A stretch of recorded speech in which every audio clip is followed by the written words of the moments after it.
Bonjour à tous.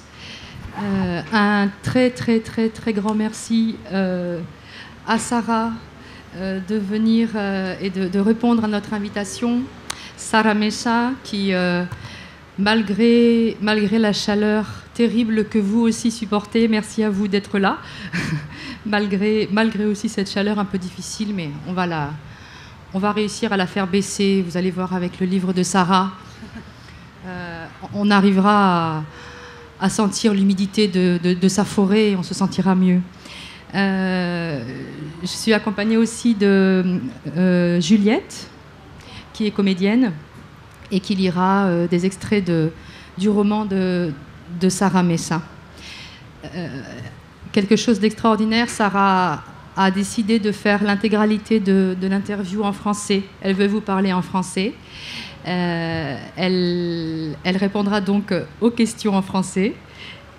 Elle parle bien, mais voilà, il faut quand même un peu de courage. Alors, beaucoup de compréhension et de gentillesse parce qu'elle fait un super effort. Donc, Sarah Mesa a écrit ce roman qui est intitulé en français 4x4.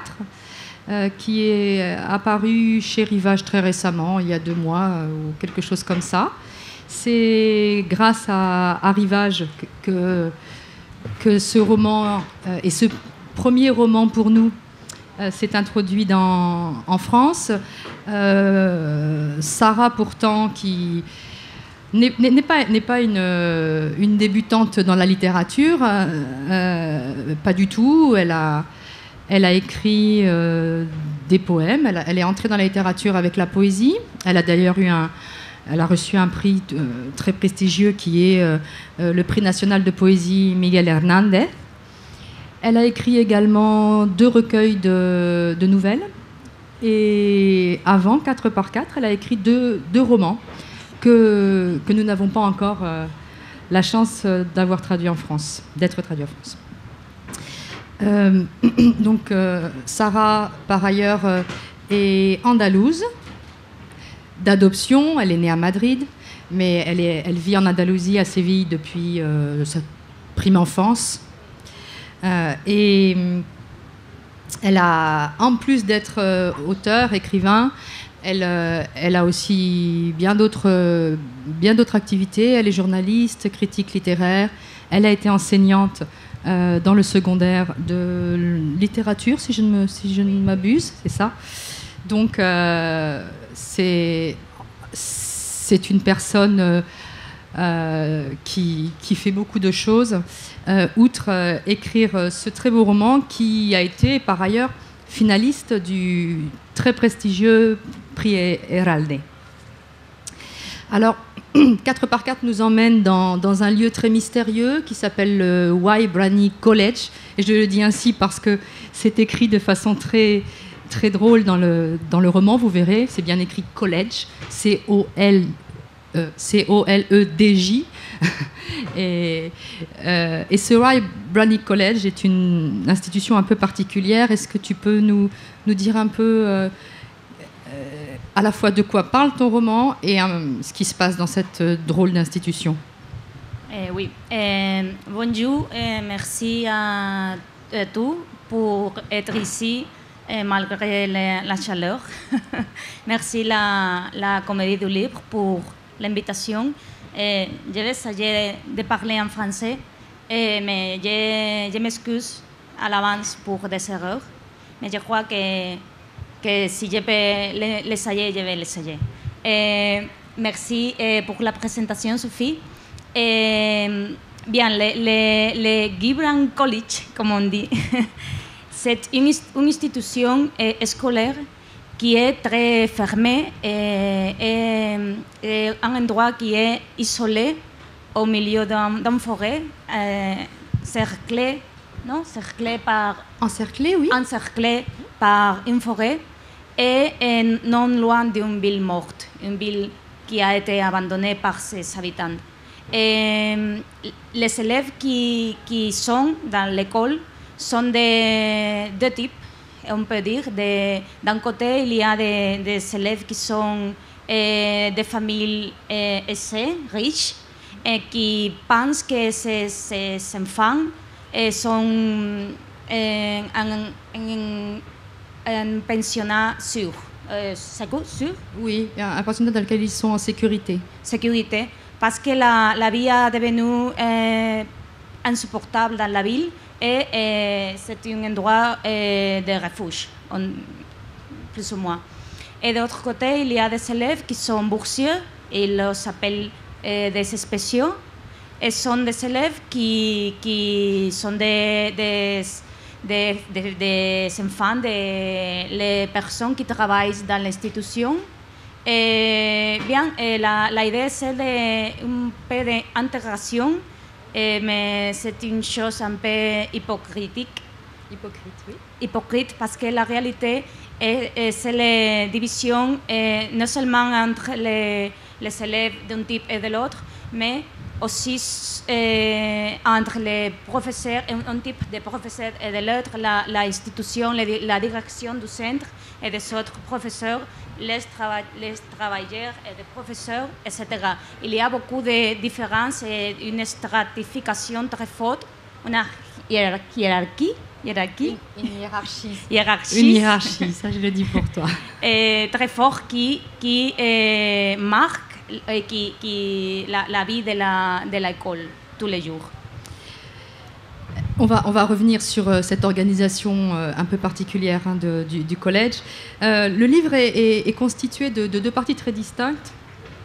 La première partie est celle de l'univers des élèves, le point de vue des élèves. On va entrer dans leur tête. Et la seconde partie est comme un cahier intime d'un des professeurs qui vient d'arriver dans le collège et qui, voilà, lui aussi va nous donner son point de vue avec une autre forme qui sera celle du cahier intime. Dans la première partie, on voit très bien l'organisation à travers les voix des élèves, notamment de Célia, mais pas seulement. Tu peux essayer de nous donner un petit peu de nous dire un peu quelle est cette organisation dans le collège? Oui, la première partie, c'est des chapitres courts, non? Il montre le point de vue des élèves, surtout de Célia et Ignacio. Et sont des chapitres désordonnés. Désordonnés, je ne sais pas, enfin tu le dis, désordonnés, d'accord. Parce que les histoires ne sont pas en chronologique. L'histoire première, l'histoire d'Ignacio est première, et après vient l'histoire de Célia, mais dans la narration, c'est un peu ambigu. Et c'est un effet que j'ai cherché pour plonger le lecteur dans les sensations de, je ne sais pas, de malaise, non? De malaise. De malestar. Sí. Eso que quiere decir. De malestar, de malaise. Après, la seconde partie, c'est le point de vue d'un professeur qui est un remplaçant et qui vient à l'école. Il ne comprend pas le fonctionnement de l'école. Il est aussi un usurpateur. Il est réellement un prof. Il doit cacher quelque chose aussi de sa propre vie. Et le lecteur double la sensation de confusion. C'est une manière d'écrire qui reflète le fonctionnement de l'institution, de l'école, parce que la vie dans l'école est confuse, la narration doit être confuse aussi. Sinon confus, en tout cas chaotique, effectivement, tu Mais je crois que décales. Au fin, l'histoire finalement peut être compris parfaitement. C'est not un livre chaotique, non, mais pas du tout. Pendant sa évolution, c'est cette sensation de, comment on dit, Dilo en espagnol. Comme un puzzle. Ah, que c'est un puzzle, un puzzle. Un puzzle. Cette organisation, justement, bon, dont tu ne nous en as pas tout à fait parlé encore, on ne sait pas encore qu'il y a ce fameux directeur qui finalement, enfin, qui, on se rend compte peu à peu, est un homme absolument pervers et donne le ton à ce collège qui n'est rien d'autre que perversité incarnée. Le collège, qui devrait être un lieu de sécurité pour les élèves, n'est finalement qu'un lieu où la bestialité des adolescents se manifeste. Oui, la cruauté. Et de ce fait, où cela vient précisément de cette organisation, la matrice des relations humaines n'est que dominé, maître-esclave. Peut-être pour illustrer ça, tu peux nous parler de l'un des couples, je ne sais pas, des élèves, Ignacio, Hector, deux élèves qui ont une relation très, très particulière, ou du directeur et de cette sous-directrice qui s'appelle, en français, ça a été traduit par la derche, comme le derche, mais en espagnol, elle s'appelle el culo. La culo. La culo, si, la culo. Bien. Je vais parler de la relation entre Hector et Ignacio. Ils sont des élèves. Hector est fort, Ignacio est faible, et il y a une relation de soumission, de pouvoir-soumission et d'abus entre qui fait Hector sobre Ignacio, non? Hector abuse d'Ignacio, non? Ah oui, qui fait que Hector abuse d'Ignacio. Oui, mais après, ce que je crois que est intéressant, c'est que l'évolution d'Ignacio, qui est des victimes, il passe à être un verdugo. ¿Verdugo? Non, un coupable. Verdugo? Un bourreau. Ah, de hecho, j'ai fait de couper le vocal dernier, non? C'est français. Un verdu sera désormais le bourreau. Il devient coupable aussi. Et le message, c'est que la violence est la meilleure manière de créer plus de violence, non?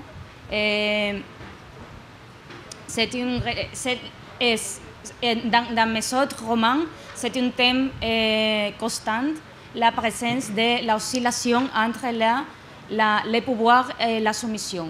Et je crois que c'est une chose qui change de personnes, peut-être, sur les mêmes phénomènes, mais par exemple, Celia est un personnage une élève qui se comporte d'une manière forte et même perverse, quelquefois, mais des autres, elle est une victime.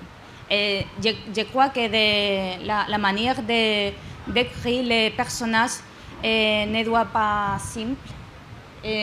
L'écrivain, je crois que doit refléter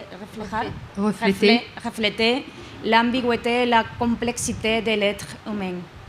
Et Célia, précisément, pour être une élève à la fois rebelle et parfois soumise, sera victime. Célia va disparaître et c'est ce que va nous lire Juliette, ce bel extrait qui s'intitule « La chaise ». Un nouveau cycle vient de commencer et sa chaise est vide. Elle est restée vide toute la semaine, presque depuis le premier jour, et cet espace vacant les accuse tous. La grignette sait que Célia n'est pas malade, comme le savent toutes les autres. Mais personne ne pose de questions, personne ne dit rien. Le cours de français est sur le point de commencer quand la porte s'ouvre et voilà la derche qui avance d'un pas décidé demandant la permission tout en se faufilant entre les rangées sans attendre de réponse. Juchée sur l'estrade, elle lisse son corsage, jette un regard circulaire et parle. Elle ne parle pas de Célia, mais démontre que l'absence de quelqu'un est toujours une réponse à quelque chose et surtout laisse bien entendre que cette absence est définitive. Elle utilise leurs symboles habituels, oiseaux en cage, cicimbre qui empêche les rosiers de se nourrir, nuages qui cachent le soleil. Tout un arsenal d'éléments naturels en carton-pâte dans lequel elle évolue avec aisance. Mais il y a un tremblement au fond de sa voix, une colère nerveuse, et c'est un fait rare. Les filles chuchotent, se passent des mots sous les bureaux. Une rumeur se répand sur la classe comme un filet. Expulsion. Ils l'ont virée. Seule la Grignette regarde droit devant elle, sans recevoir ni émettre de murmure.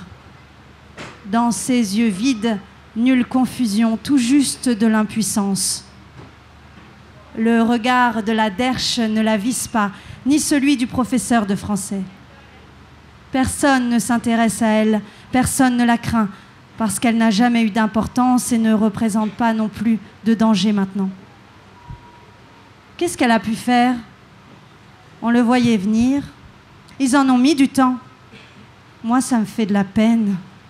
Mais ça s'est passé quand? Ce sont les mots qui résonnent et grossissent, quand la derche se retire en martelant le sol de ses talons dans un dandinement rageur exagéré. La professeure demande le silence, mais les interrogations se maintiennent en bruit de fond. Même si le cours avance malgré tout, les conjugaisons, les prépositions, le vocabulaire. Qu'est-ce qui s'est passé? Je suis sûre que tu sais, toi. Qu'est-ce qu'il y a eu? Maintenant, elle interroge la Grignette. Soudain, elle se rend de toute compte qu'elle doit détenir plus d'informations. Mais la Grignette ne parle pas, ne parle jamais, et encore moins en plein milieu d'un cours. Elle les contemple de ses yeux humides, comme toujours. Elle renifle sa morve et reste silencieuse, comme toujours.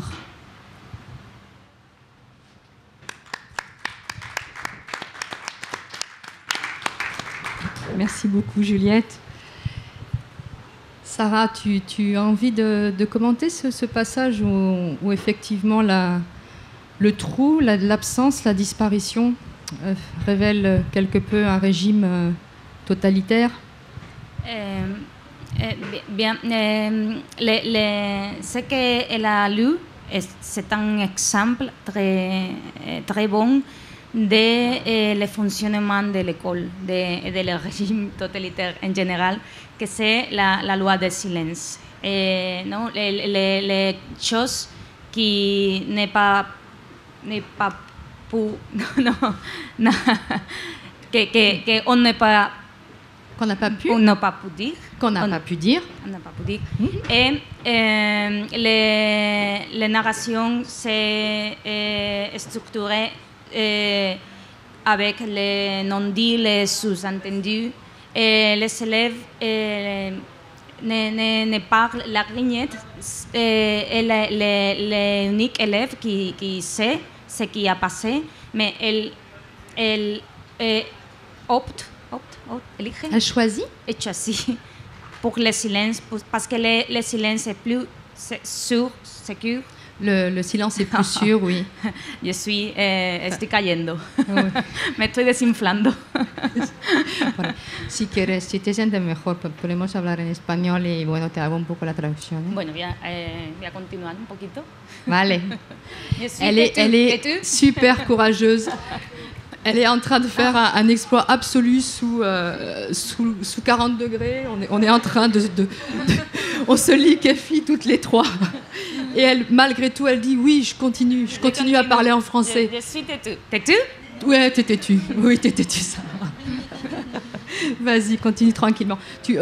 On parlait effectivement du caractère totalitaire donc de cette institution que tu as voulu sinon décrire, manifester en fait, et qui est en particulier très présent aussi dans la dissimulation.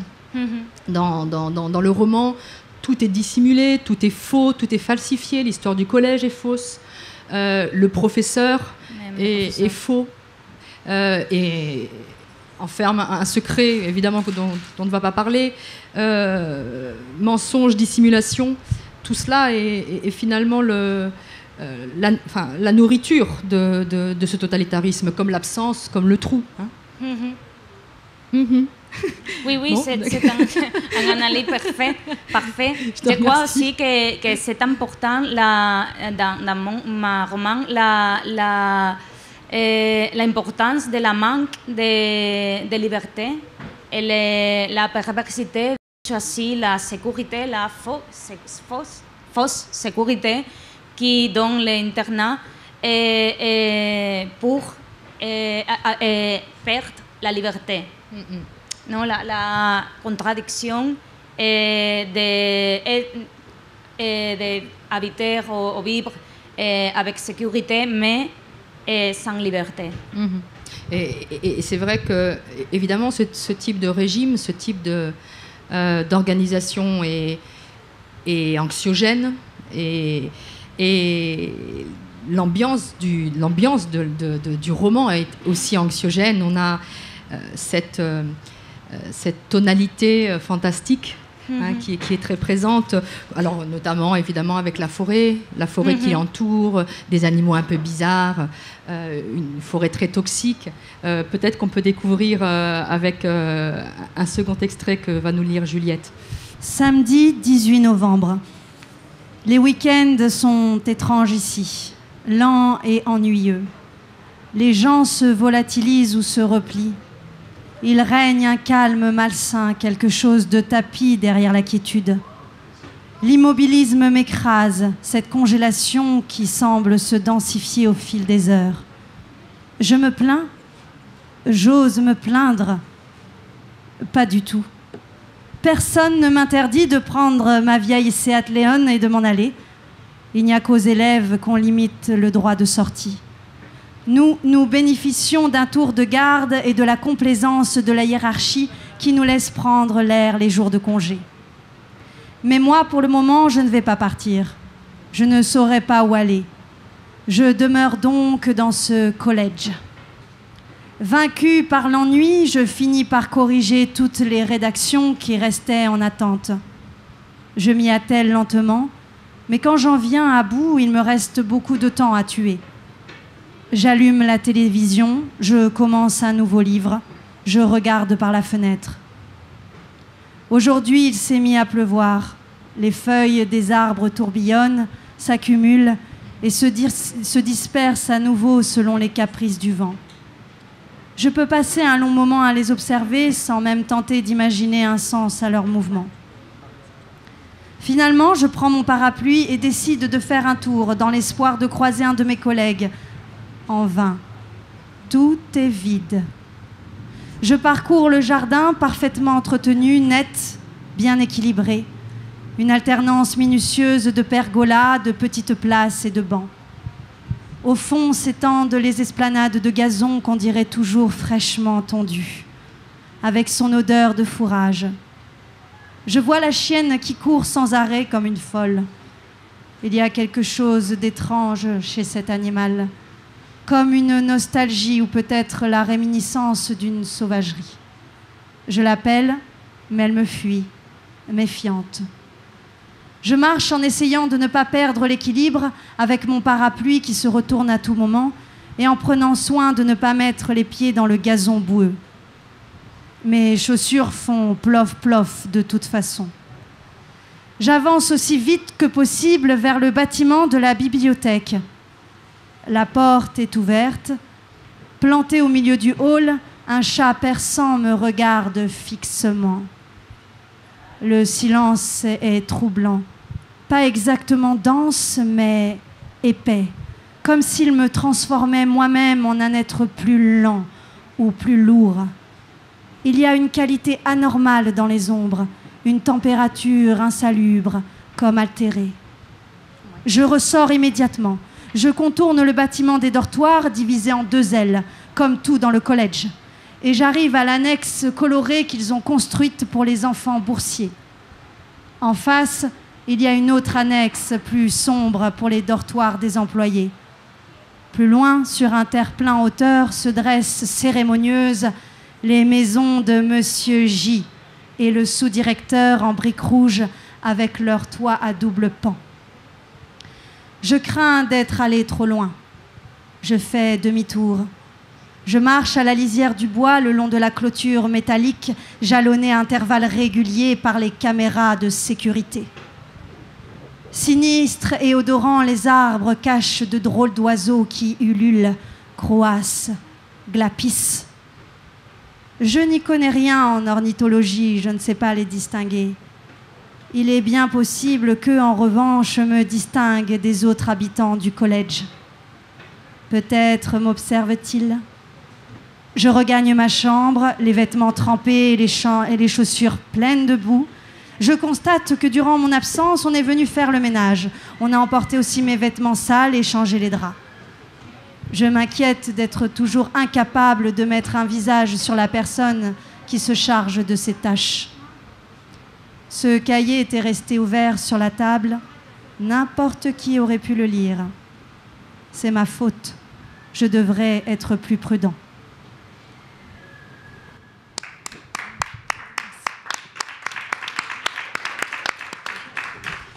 Merci Juliette, on resterait avec grand bonheur dans le monde de 4x4.